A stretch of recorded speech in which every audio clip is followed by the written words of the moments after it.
Historia Viva con el profesor Ubaldo García.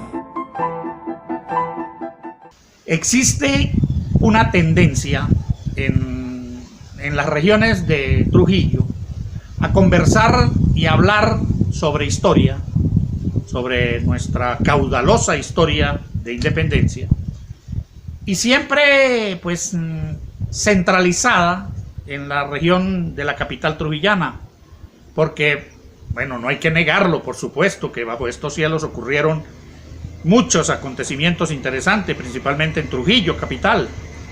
En Trujillo ocurrió la Guerra Muerte en 1813 y posteriormente, en el año 20, cuando el Libertador viene por segunda vez a la región, se encuentra con que Trujillo fue el frente, digamos, el cuartel más importante para el sostenimiento, el mantenimiento de los ejércitos que iban a entrar en armisticio y que posteriormente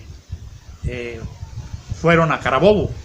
Quiero conversar en este programa sobre un aspecto que llama la atención, que es la predominancia de la capital sobre los pueblos. En el caso de Boconó, Boconó es una región con mucha riqueza y caudal histórico, pero que no se ha tomado en cuenta como tal. Los historiadores han sido mezquinos con la región boconesa, incluyendo a nuestros cronistas y a los mismos historiadores propios de esta región, que en un principio se dijo que Bolívar había venido solamente 2 veces, y resulta que hoy en día tenemos los documentos para demostrar que Bolívar estuvo 4 veces bajo estos cielos de Boconó, en esta tierra de los cuicas. Pues bien, cuando se pregunta en la escuela, cuando se habla sobre Boconó en la historia, inmediatamente coincidimos todos en que Bolívar estuvo aquí y dijo: Boconó es el jardín de Venezuela. Entonces nos encajonan hacia el romanticismo, hacia lo que es la historia como muy folclórica, la floridez. Pues yo no estoy diciendo que Bolívar no dijo y no pronunció con toda seguridad en 1813 que él estuvo aquí durante 3 días esperando que viniera la retaguardia. Seguramente que en una conversa en la plaza o alrededor de la plaza o en el río con los paisanos, con los boconeses, él dijo: qué belleza de paisaje, qué bonitas mujeres hay aquí, Boconó es el jardín de Venezuela. Eso no existe en documento alguno. Sin embargo, se quedó en el corazón de los boconeses y hoy en día es nuestro ese decir y orgullo de la tradición trujillana y boconesa, por supuesto. Pero yo quiero ir más allá, que solamente eso fue lo que pasó, o Bolívar hizo aquí otras cosas, o simplemente fue un dormitorio en el camino para pasar. No fue un simple dormitorio. Es muy cierto que Boconó era camino obligado hacia Guanare o hacia Barinas por la vía de Niquitao, pero el Libertador vino y estuvo aquí, y aquí ocurrieron cosas importantes, y me voy a referir entonces a 1820, cuando se inician las conversaciones para el armisticio, que llegan los primeros españoles a Táriba, allá al río Táchira, con banderita blanca pidiendo cacao, porque el rey les había autorizado que hablara con los insurgentes, porque ya sentían que estaban perdiendo la guerra. El Libertador piensa inmediatamente en Trujillo. Y aquí también cabe, para responder a una pregunta que mucha gente me hace, o que nos hacemos esta pregunta: ¿por qué? ¿Por qué en Trujillo pasaron tantas cosas importantes de nuestra historia que no pasaron ni en Mérida ni en Táchira?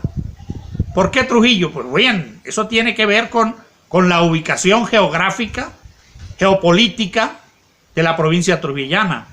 Hoy en día sabemos y estamos orgullosos de nuestra estrella. Una de las 8 estrellas de la insignia nuestra pertenece a Trujillo. Pues bien, cuando llegaron, repito, los primeros hombres a pedir cacao allá a San Cristóbal, Bolívar inmediatamente pensó en Trujillo.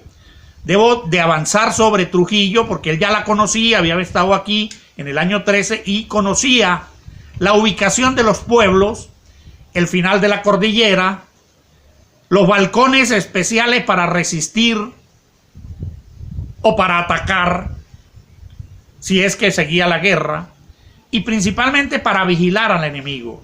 Y entonces uno se ubica en 3 vértices de un polígono, que en el centro está el búnker, si pudiéramos llamar, que es Trujillo, la capital, pero que hay 3 pueblos: Trujillo, el centro de un polígono, que en los vértices tiene los pueblos de Boconó, Carache y Betijoque, que está sobre una explanada en territorio montañoso, con muy buen clima, con unas condiciones especiales para la pernocta de batallones completos, y que además el Libertador se había dado cuenta en la visita anterior que existían riquezas en ganadería, que habían granos, arvejas, garbanzos, y que especialmente estaba como para, si venía el armisticio, se quedaran allí en pernocta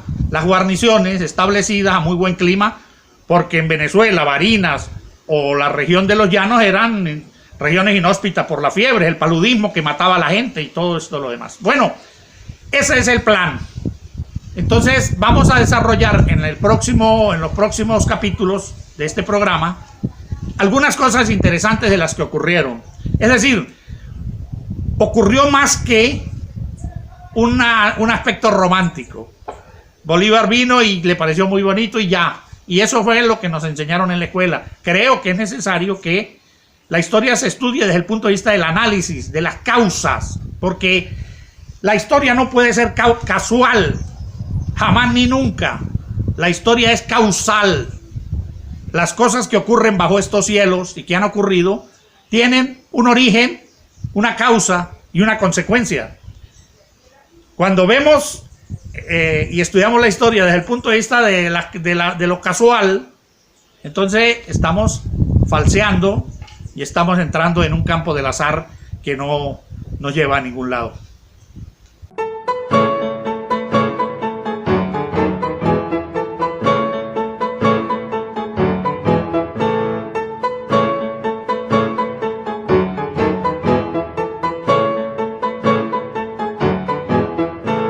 Historia Viva, con el profesor Ubaldo García.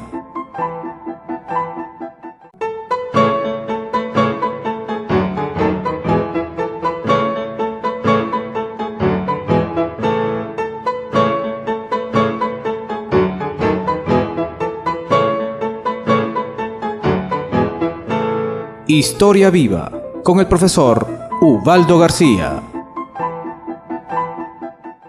En esta conversación, entonces, quiero comprobar el hecho de que los pueblos de Trujillo fueron baluartes en la guerra de independencia y no simples puntos de pernocta ni paso de las tropas. El Libertador, cuando se inicia el proceso de armisticio, para el armisticio, el Libertador avanza con mucha rapidez. Él hace una jugada de la cual ya hemos hablado. En San Cristóbal le dice en una carta al general Morillo: envíeme las cartas y los comisionados a San Fernando, que voy hacia San Fernando de Apure y lo espero allá. E inmediatamente se viene por la Grita y avanza sobre Mérida, y en menos de 15 días ya está ubicado en Trujillo. El 1 de octubre de 1820 el Libertador entra a Trujillo. Pasó Mérida, Mucuchíes, todo esto. Habían tropas españolas que no dieron la pelea. La torre se corre, viene corriendo, no dio batalla y se van hacia Maracaibo y se van hacia Barquisimeto por Carache. El Libertador toma los pueblos de Trujillo, que ya lo había planeado. Y la muestra de esto está en que cuando el Libertador está con las tropas que viene avanzando después de Timote, llegando a lo que es la Puerta, en el valle del río Bomboy, él envía a un batallón, al batallón Tiradores de la Guardia, con aquel Rafael de las Heras, que fue un hombre bien importante en esos tiempos de guerra, un coronel. Hay una carta donde le dice: buscará usted un práctico, es decir, a una persona que conozca los caminos, y hay un camino que sale desde Sabana Larga. Hoy en día Sabana Larga es lo que es La Cejita, más o menos Carvajal, hay un camino que pasando por San Lázaro lleva a Boconó. Muévase usted con su batallón y se ubica en Boconó. Era para tomar los vértices de ese explanamiento, digamos, o de ese plan general para resistir o para esperar las conversaciones de paz, si es que se daban. Posteriormente, el Libertador igual, así como envió para acá, él hace un recorrido, él va en los días próximos, en ese día 14 precisamente de octubre de 1820, el Libertador se mueve hacia Santana, pernocta en Santana, de ahí vas a Carache, se muestra en Carache, deja un batallón para que observe, para que lo vean, para que digan, esto es posesión mía, aquí están las tropas republicanas, y para que vigilara esa zona de lo que es hoy en día Lara, que para entonces era provincia de Caracas, es decir, la zona de Carora y el Tocuyo, que eran emplazamientos muy importantes. El Libertador deja allí y se viene por Burbusa y viene a Boconó. Entonces aquí también quiero hacer alguna comparación de lo que es el romanticismo. Casi no se sabía que el Libertador pernoctó en Burbusay. Encontramos el documento y lo tenemos. Pero alguien en una oportunidad, un amigo de Burbusay me dijo, sí, Bolívar estuvo en Burbusay, yo leí. Él vino y vino a bailar con una mujer en Burbusay. Entonces entramos de nuevo en el romanticismo, vino a bailar. Sería que el Libertador se movía desde Carache hacia Burbusay para bailar. ¿Ah? Si era una muchacha muy bonita, como seguramente eran, pues que se la llevaran a Carache, porque el Libertador para 1820 era el triunfador de Boyacá, era un hombre con charretera, no era cualquier toque que yo bailo por ahí, no. Entonces, él vino a Burbusay con un objetivo, y de allí entonces es donde planteo que debemos de estudiar la historia del por qué, y lo encontramos. Él vino porque necesitaba hablar con el cura Durán de Burbusay y con el cura Vicente de León en Boconó para comprometerlo junto con el alcalde en la recolección de caballos, de reses y principalmente de víveres, en la fabricación de alpargatas, que eran importantísimos para los soldados, porque en esa carta del 16 de octubre de 1820, él dice, porque a este lugar de Boconó vendrán batallones para establecerse. Es decir, que, no, repito, y me disculpan si soy reiterativo, pero no fue solamente de paso, aquí en Boconó se establecieron batallones desde octubre de 1820 a octubre, noviembre, diciembre, enero y febrero. ¿Por qué? Porque aquí había buen clima, repito, y muy buena alimentación, y la gente era gente cordial y todo lo demás. El otro punto importante es Betijoque. Poco se escucha también, casi nadie dice nada de esto. Betijoque fue un enclave importante, una atalaya, un balcón para mirar hacia el lago, para observar los movimientos de la laguna. Cuando eso no se hablaba del lago de Maracaibo, se habla de la laguna de Maracaibo, porque Maracaibo enviaba los refuerzos y llegaron muchos, llegaron tropas que llegaban a Moporo, que es el pueblo que está en las márgenes de la laguna, y de Moporo el camino llevaba hacia Betijoque, que era un lugar alto de muy buen clima, que ofrecía un muy completas condiciones para que las tropas no se enfermaran. Entonces el Libertador mueve hombres hacia Betijoque primero y después se va a Betijoque y permanece allí. Aquí es importante mencionar algo para recrear estos aspectos de nuestra historia que al fin y al cabo son los que nos hacen quererla más, porque la historia nos pertenece a todos. El Libertador en muchas de las cartas decía, hay que dormir en Betijoque y no en Moporo, que tengan todo listo, es decir, las embarcaciones en el puerto, abajo, en lo que hoy es Sabana y Mendoza, hacia el Cenizo, llegando al lago. Allí ese puerto no estaba el puerto de La Ceiba, es el puerto de Moporo. Tienen que tener todo listo para que los soldados vayan y se embarquen y salgan de inmediato. No se podía pernoctar en esos lugares, no tanto por el calor, sino por las fiebres malignas que se llamaban. La gente se moría porque no habían medicamentos para el paludismo y la gente ni se sabía que era paludismo.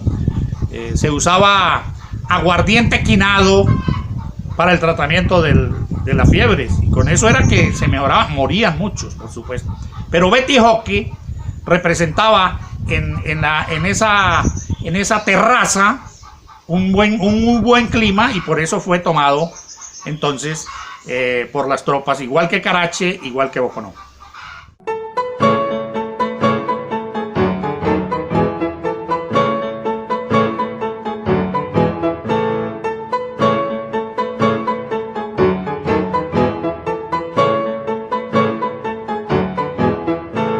Historia Viva con el profesor Ubaldo García.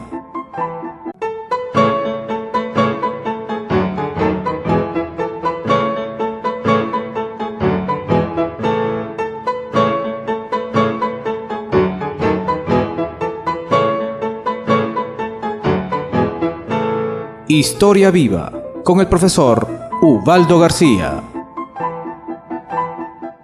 Entonces podemos decir que en Trujillo pasaron todos estos acontecimientos porque Trujillo tenía las condiciones geográficas y de ubicación geopolítica en la existencia venezolana, en el gran mapa sobre Venezuela.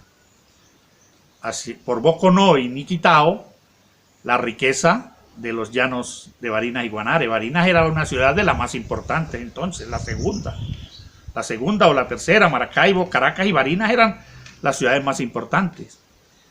Por el frente, en Carache, pues estaba los dos puntos neurálgicos de esa provincia, que más que Barquisimeto era Carora y el Tocuyo, y allí estaban los caminos reales.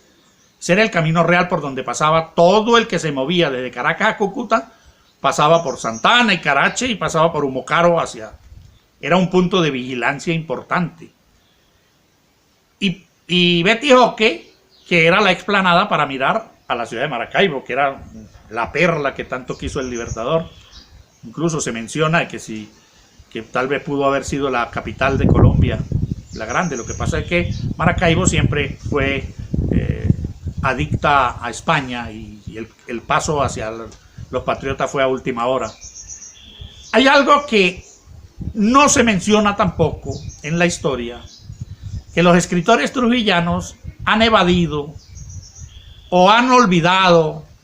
Yo más bien estoy entendiendo que fue que los documentos no tuvieron acceso a los documentos, y muchos se encargaron de escribir solo sobre lo que se estaba ya escrito.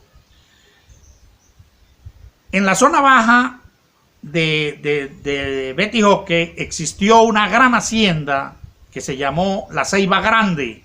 Hoy en día todavía existe esa hacienda que se llama La Ceibana, que es igual, una ceiba grande. Los documentos mencionan La Ceiba Grande junto a lo que es hoy en día Santa Polonia, en las cercanías del puerto de La Ceiba, que en ese tiempo no existía, pero que sí había allí desembarcos. La Ceiba Grande era una gran hacienda de ganadería que pertenecía al rey de España, y allí habían esclavitudes.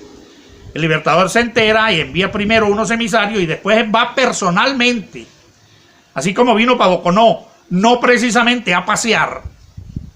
Él fue hasta Betihocke y después fue a la Ceiba Grande y estuvo en las orillas de la laguna, no precisamente a bañarse, tal vez. Tenía objetivos y tenía planes que cumplir, y hay un documento en donde se da la expropiación de los territorios pertenecientes a la realeza, así lo dice, y dice que serán expropiados y ahora en adelante pertenecerán a la república, y que todos los esclavos, mujeres, niños y ancianos que están trabajando allí, que eran hombres y mujeres de piel negra, serán libres de ahora en adelante y serán ciudadanos de Colombia. Yo no sé, yo considero que para Trujillo ese suceso es tan importante porque nos habla entonces del afro, de la africanidad también en estos territorios andinos o cercanos en estas partes de Venezuela, de lo cual poco se habla, y además de esa condición de expropiación y de liberación de esclavos, que al fin y al cabo era lo que se perseguía en la formación de esa república, cuando se aspiraba a tener una constitución en la que hubiese igualdad para todos, en la que hubiese propiedad privada también, y en la que existiese la libertad de imprenta y la libertad de tránsito para todos. No precisamente los esclavos eran personas que tenían esas libertades. El Libertador siempre persiguió eso. Y tal vez entonces por esas causas no nos han contado que en Trujillo, el himno dice: en Trujillo es tan alta la gloria, ¿sí? Enormemente fue la gloria. Pero no en el estado Trujillo, no en la capital trujillana, no en el estado Trujillo. Entonces con esto voy a hacer una recapitulación para cerrar el programa con respecto a lo que me propongo con esta parte, con este espacio, que es demostrar que no fue solamente la capital y que no solamente Bolívar andaba por estos pueblos en bailes y en enamoramientos. No, habían planes bien organizados, planes definidos, estrategias que se habían estudiado ya en el mismo momento, repito, en que llegó la noticia de que el rey de España quería conversar con los cabezacalientes, con los atolondrados, con los que le habían sacado las canas, y que querían doblegarlo también por ese otro método que es el diálogo, porque con el diálogo también se doblega. Lo que pasa es que el interlocutor que recibió a los comisionados era un hombre que se llamó Simón José Antonio de la Santísima Trinidad, y con él no habían medias tintas, o era o no era, y por eso se lograron los tratados de armisticio y regularización de la guerra, porque el que manejaba la batuta de la banda republicana se llamaba Simón Bolívar, precisamente. Les cuento otra que encontré en algún documento. Hubo una epidemia de viruelas en el año 1820, en ese diciembre, y se estableció en Boconó un hospital para los enfermos de viruelas, que era un mal que no tenía cura para entonces y que se transmitía. Y también hay un documento que dice que hubo un momento en que los enfermos que se estaban restableciendo fueron llevados a Tostós, a la población de Tostós, y allí se acondicionó una casa grande para la pernocta, y nada más que estaba bajo la dirección del doctor Tomás Foley. Ustedes dirán, ¿y quién era ese señor? Tomás Foley era el cirujano que acompañó la campaña de Nueva Granada en 1819, el inglés que después estuvo en Boyacá y que vino a Trujillo y que después acompañó en Carabobo y se fue al sur también, un hombre de los que vinieron en los tiempos en que llegaron los ingleses para apoyarnos, en que llegó la Legión Inglesa, llegaron los irlandeses, cuando vino Leary y todos estos hombres. Entonces el doctor Foley estuvo instalado en estos cielos de Boconó y en estas cuencas del Burate y el río Boconó en esos tiempos, porque eran baluartes importantes. Entonces cierro como empecé. Los pueblos de Trujillo fueron baluartes de nuestra guerra de independencia. Y eso hay que contarlo en las escuelas, que se sepa. Y ya, una de las cosas quizás más interesantes, posteriormente en el año 21, que se le ha negado a Boconó, es que en un pueblo como este, en Boconó, fue donde se rompió el armisticio. El Libertador escribió una carta el 10 de marzo por la noche de 1821 desde Boconó, en la que le dice: estamos entonces en disposición de entrar en combate porque no hay otra manera.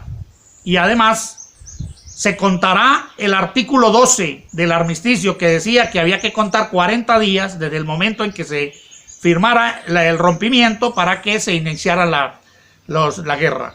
Pues entonces es en Boconó donde se rompe el armisticio y se inicia la campaña de Carabobo. 10 de marzo, abril, mayo y junio, 24. 3 meses después, Bolívar y sus guerreros estaban entrando a Carabobo y triunfando en la sabana de Carabobo el 24 de junio de 1821.